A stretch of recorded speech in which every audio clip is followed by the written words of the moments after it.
오늘 오후에 조국 법무부 장관이 발표한 검찰개혁 방안 자세히 살펴보겠습니다. 용인대 최창렬 교수가 나와 계십니다.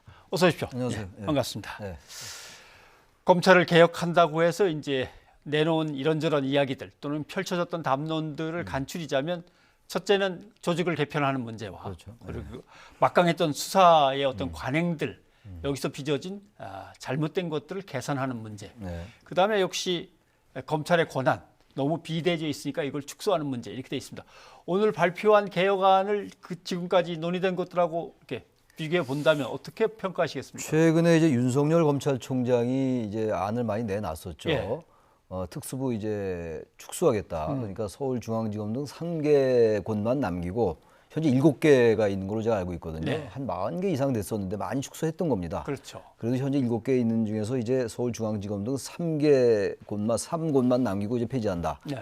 그리고 이제 공개소환 폐지하겠다는 얘기 했었고 또 심야까지 이제 조사하는 것 이것도 이제 폐지하겠다 발표를 했었죠.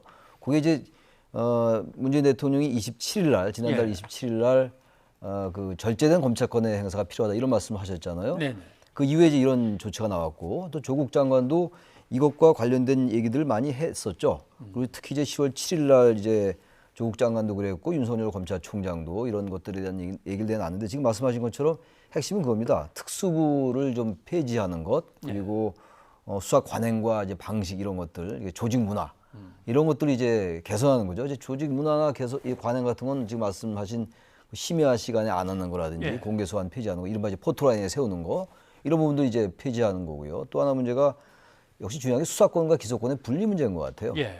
아까 말씀하실 때 검찰의 권력이 비대하다 말씀하셨는데 결국 수사도 직접 하고 그래서 기소권을 가지고 있다 보니까 이런 얘기가 나올 수밖에 없는 거거든요. 이건 뭐 정권의 문제 떠나서 이제 우리 한국 검찰의 구조적인 문제였거든요. 예. 그러니까 이런 문제들이 지금 현재 어떤 수사 관행이나 방식은 이제 법무부나 정부 차원에서 바꿀 수가 있는 겁니다. 법무부나 검찰 차원에서. 그러나 이제 그 패스트트랙에 올려 있는 법안들이 있잖아요. 예. 그 이제 검경 수사권 조정 문제라든지 공수처, 고위공직자 비리 수사처, 공수처 설치 이런 것들은 결국은 국회에서 결정된 문제입니다. 그렇죠. 그러니까 국회와 검찰 그리고 법무부가 같이 힘을 합쳐서 하는 게 이제 검찰 개혁의 방향이라고 봐야 되겠죠. 네. 결국은 막강한 수사권, 네. 그다음에 기소도 독점해 갖고 있는데 그 기소권을 자의적으로 남용하는 문제. 그렇습니다. 이걸 이제 축소하는 문제나 감시하는 문제가 검찰 개혁의 핵심인데 네. 말씀하신 대로 법무부 내에서 검찰과 함께 처리할 수 있는 게 있고 국회에서 법으로 처리해야만 되는 게 있고 그렇습니다. 아직은 뭐 예. 좀 시작이니까 예. 좀 많이 지켜봐야겠습니다만은 근데 상당히 서두른 듯한 느낌 또는 뭐 빨리빨리 해치워야겠다는 의지 같은 것도 보이기도 합니다. 오늘 당장 시행할 것들 몇 가지 뭐 이렇게 얘기도 했지만 연내에 시행해야 될 것, 그다음에 10월에 시작을 해 나갈 것 이렇게 막 나눴단 그래서 말이죠. 오늘 이제 신속 추진 과제라고 해서 이제 얘기한 게 조국 예. 장관이 직접 수사 축소하겠다라는 거 그리고 검사 파견을 최소화하겠다는 거 이것도 예. 굉장히 중요한 것 같아요. 최근에 이제 윤석열 총장이 얘기했던 거는 외부로 파견하는 검사를 복귀시키겠다라는 거였고 예. 조 장관이 오늘 얘기한 거는 검사 이제 수사팀이 생기면 거기 형사부나 공판부에서 검사가 파견 나가거든요. 예. 그 형사부나 공판부가 이제 업무가 굉장히 과중해지죠. 그렇죠. 그러니까 이런 것들 이제 관행을 이제 서서히 개선해 나가겠다라는 게 오늘 또 있었고요. 아까 이제 말씀 우리가 나눈 장시간 조사라든지 그다음에 심야 조사를 금지하는 것 이건 굉장히 중요한 것 같아요. 예. 어차피 이제 피의자들이 이제 조사를 받으러 오면 밤새 조사를 많이 받았죠. 그리고 사실 검찰의 입장에서 볼 때는 수사의 효율성이나 측면에서 볼 때 전 불가피한 면도 있었다고 생각합니다. 예. 그런데 이게 너무 이제 그게 관행화되다 보니까 피의자들이 아침에 들어가면 다음날 새벽에 나오고 예. 이런 건 어떻게든 고치는 게 맞을 것 같아요. 이제 그 얘기를 이제 한 거죠. 예.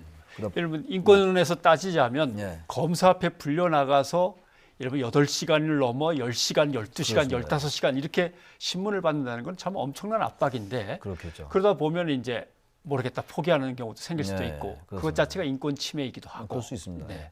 뭐 또는 어떨 때 불상사가 좀 네, 생기기도 그럼요. 했습니다만 네, 네. 예. 근데 별건 수사 같은 거 이제 가능하면 그렇죠. 하지 않겠다라는 거. 별건 수사 얘기는 굉장히 많이 있었잖아요. 그러니까 오늘 이제 조국 장관이 발표한 것 중에서 신속 추진 과제로서 별건 수사를 어쨌든 간에 제한하겠다라는 거. 수사가 장기화되는 거. 예. 이런 거 제한하겠다는 것도 중요한 오늘 이제 발표 내용이었던 것 같아요. 이런 것들을 개선하기 위해서 법무부의 훈령으로 하던 걸 이제는 훈령이 아니라 법에 따라서 지켜야만 될 규칙으로 올리겠다는 얘기도 아마 오늘 나온 것 같습니다. 그러니까 준칙을 이제 규칙으로 이제 상향 조정하겠다 이제 이렇게 얘기를 한 겁니다. 그러니까 준칙으로 하는 것과 규칙으로 하는 건 상당히 다르죠. 예. 또 거기에 대한 이제 규범력이 달라지기 때문에 그런 것들은 오늘 얘기한 것 중에서 굉장히 중요한 대목인 것 같고요. 또 아주 그 다음에 또 몇 개 좀 있긴 있어요. 예. 뭐 알 권리 강화한다든지 피의자들이 그 이제 열람할 수 있게 그 복사를 이제 복사권을 확립한다든지 이런 예. 것들도 얘기를 했었어요. 그러니까 이런 것들이 윤석열 검찰총장이 얘기한 것은 들어있지 않았었는데 아하. 대체로 볼 땐 윤석열 검찰총장과 조국 장관의 이 방향이 거의 일치해요. 그러니까 대통령이 이제 어제 말씀하실 때도 법무부와 검찰은 한 몸이다 이런 말씀을 했잖아요. 예. 결국은 이 개혁이라는 게 법무부 개혁 다르고 검찰 개혁이 다를 수가 없는 거죠. 단 지금 이제 여러 가지 구도로 볼 때 법무부와 검찰이 굉장히 대립하는 구도잖아요. 이런 상황 속에서 이제 해석을 여러 가지로 하는 건데 결국 가는 방향은 한 곳으로 갈 수밖에 없어요. 예. 사실은 법무부가 상당 부분은 이제 검사들로 이루어졌기 때문에 그렇죠. 이제 탈검찰화는 네. 차차 이제 진행을 해 나가겠다는 그렇겠죠. 건데 네. 문제는 법무부가 검찰에 대해서 감찰권을 갖는다면 네. 검찰의 어떤 권력 남용을 견제할 수 있겠다는 생각을 하는데 또 한편에서는 그러면 결국 검찰의 독립적인 정치 중립적인 수사가 행정부처 안으로 들어가 버리는 거 아니냐. 그럼 독립성이 유지될까? 이런 걱정도 하고 그렇습니다. 제일 이제 어려운 게 결국은 검찰의 정치적 중립인 것 같아요. 예. 어제 대통령께서 말씀하실 때는 검찰의 정치적 중립도 중요하지만 하면서 말씀하셨는데 하지만, 예. 역시 이 검찰이 계속 국민들로부터 비판받았던 게 정권 때마다 검찰이 정권의 희녀로 전락했던 이런 면들, 그다음에 또 검찰은 그러한 것들에 편승해서 자신들의 권력을 계속 강화해왔던 거, 예. 이런 것들이 일종의 하나의 검찰 법무 카르텔 같은 것들이거든요. 이건 사실 오래된 일들이죠. 이번 정부가 아니라 그러니까 한국 검찰의 중요한 문제점들이었는데 이런 걸 이제 개선하려면은 결국 이제 감찰권을 누군가 가져야 되는 것이잖아요. 그래서, 예. 그래서 나오는 게 이제 검찰이 선출 권력이 아니니 민주적 통제하에 돈다라는 얘기가 요즘 많이 나오고 있잖아요. 예. 그러니까 이제 법무부 그러니까 대검이 감찰권을 가지고 있는데 자체 감찰권을 가지고 있잖아요. 근데 이제 이 대검의 감찰권이라는 게 셀프 감찰이 되다 보니까 이 제 식구 감싸기로 자꾸만 이 흐르는 거 아니냐 이런 비판이 있는 거 아니겠어요. 네. 그러니까 이 이제 감찰권을 법무부가 행사하겠다 이런 건데 그러나 지금 그 말씀하신 것처럼 법무부가 항상 조국 장관만 있는 건 아니잖아요. 예. 그럼 법무부도 자기 권한을 비대하게 행사할 수가 있어요. 그렇죠. 그러니까 이건 제도의 문제이기도 하고 어떻게 운영하는 문제일 수도 있는 거거든요. 근데 또 하나 이런 문제도 있어요.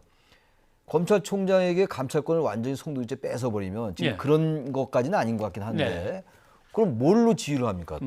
그러니까 사실 조직의 지휘권을 행사한다는 거는 감찰권이나 인사권이나 예산권으로 하는 거거든요. 아, 예. 근데 그걸 완전히 감찰권을 여러 가지 그동안 대검이나 검찰이 제 식구 감싸기로 일관해 와서 법무부가 가져가는 건 좋은데 이 수사의 효율성 그리고 검찰 지휘권의 어떤 효율성 같은 것들도 같이 감안하면서 예. 그러나 지금 여태까지 나타났던 여러 가지 잘못된 문제들, 관행들 이건 또 고치는 게 분명히 맞고 검찰의 개혁의 방향에 맞고 그러니까 이 두 가지 어떻게 잘 조화시키냐의 문제인 것 같아요. 예. 어떤 이게 법이라는 것도 구체성과 안전성이 같이 조화해야 되는 거 아니겠어요? 안전성을 너무 추구하다 보면은 구체성이 떨어지고 너무 구체성을 따지다 보면은 이 법적 안전성을 해칠 수 있는 게 이제 법의 가장 기본적인 민법 정책에 나온 얘기잖아요, 이게. 그렇죠. 검찰도 마찬가지인 것 같아요. 대검의 감찰권이 너무 유명무실화가 됐다는 비판이 있으면 그걸 고치는 건 맞는데 그건 과연 어떻게 검찰총장에게 또 지휘권을 보장해 주느냐는 문제도 있기 때문에 이걸 좀 같이 저는 생각할 볼 필요는 있다고 생각합니다. 뭐 어떻게 보면 1차 감찰은 검찰이 내부에서 하고 잘 안 된 거에 대해서 2차 감찰을 법무부가 한다 이런 얘기죠. 법무부가 하고 뭐 이런 식으로 해서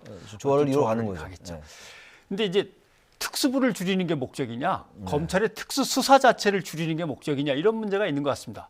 예를 들면 특수부를 줄인다 그래서 3개만 남겨놓는다 그러지만 엄청나게 크게 3개를 남겨놓으면 별로 줄인 것도 아닐 수도 있고 또는 특수부를 갖다 완전히 줄인 거는 됐는데 또 특수한 수사를 가지고 그걸 형사부에다 배당을 하거나 해서 특수한 수사를 계속 해나가는 문제 이런 것들을 다 조율해낼 수 있을까 이런 걱정도 하긴 합니다. 저도 쉽지 않은 과제인 것 같아요. 예. 검찰이 어제 오늘 성립된 구조 조직이 아니잖아요. 그렇죠. 그리고 우리가 요즘 이제 검찰을 상당히 부정적으로 보는 경향이 있어요.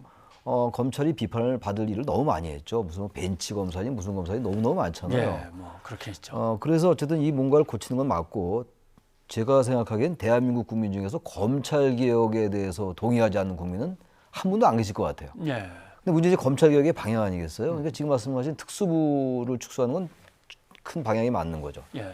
특수부가 이제 항상 직접 수사를 이제 특수부가 해왔으니까 우리 인지 수사라는 거 검찰이 이제 알아서 수사하는 거 아니겠어요? 예. 그러니까 예를 들면 정권의 필요에 따른 검찰 수사가 될 수도 있는 것이고, 이제 검찰과 정권이 유착되면 이제 그런 비리가 생길 수 있는 거죠. 예. 근데 지금 이제 그런 상황은 아니에요. 지금 현 단계는 이제 그런 상황은 그렇죠. 아닌데 예. 아무튼 우리는 지금 뭐 문재인 정권에만의 검찰 얘기하는 게 아니잖아요.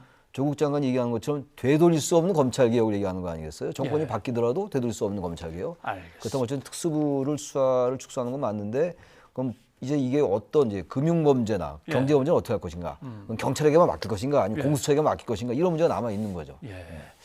아무튼 수사를 갖다가 다원화 시켜가지고 여러 기관들이 나눠 맡느냐, 아니면 거대한 공수처가 또 검찰하고 견제하며 그렇습니다. 균형을 이루느냐, 이제 이런 문제들은 앞으로 논의를 또 해야겠죠. 그럴 것 같습니다. 근데 가족들이 저렇게 또 친척들이 저렇게 수사를 받는 상황에서 아까 기자 리포트에도 있었습니다만 장관이 검찰을 개혁하는 방안을 계속 내놓는 거에 대해서 어떻게 평가를 해야 될까요? 저는 좀 보기 불편한 면이 있다고 생각합니다. 왜냐하면 어쨌든 조국 장관의 부인이 지금 수사를 받고 있고 예. 동생도 지금 받고 있고 가족 일가가 많이 받고 있는데 물론 이제 조국 장관에 나타난 비리는 없어요. 유언 예. 전혀 없다 하더라도 이른바 이해충돌 방지라는 건 분명히 우리가 생각할 수 있는 거거든요.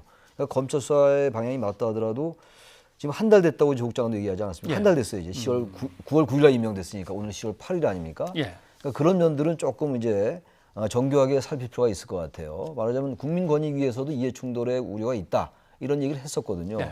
그리고 피의사실 공표 얘기가 나올 때도 만약에 피의사실 공표를 당장 지금 제안하면은 그게 조국 장관을 의식해서 그런 거란 비판이 있을 수 있으니까 이 수사가 이제 일단락되고 난 다음에 하자 그런 얘기가 있었거든요. 예. 근데 어쨌든 오늘 검찰 개혁의 방향은 당장 이 지금 조국 장관 일가에 대한 수사하고도 관련이 되는 겁니다만 장기적인 방향에서 한 거라서 예. 그것과 굳이 연관시킬 필요는 없으나 현실적으로 볼 때 어떤 조국 장관 그 일가 수사하고 연관 또 안 될 도리도 없는 것 같아요. 그런 점을 잘 유의할 필요는 있다고 생각합니다. 네. 아무튼 뭐 검찰과 함께하는 검찰 개혁이 되도록 애를 쓰겠다고 하니까 어떻게든 장관이 지켜봐야 돼요. 뭐 조율해 나갈 거로 예. 일단 믿어봐야겠습니다. 오늘 교수님 고맙습니다. 네, 고맙습니다.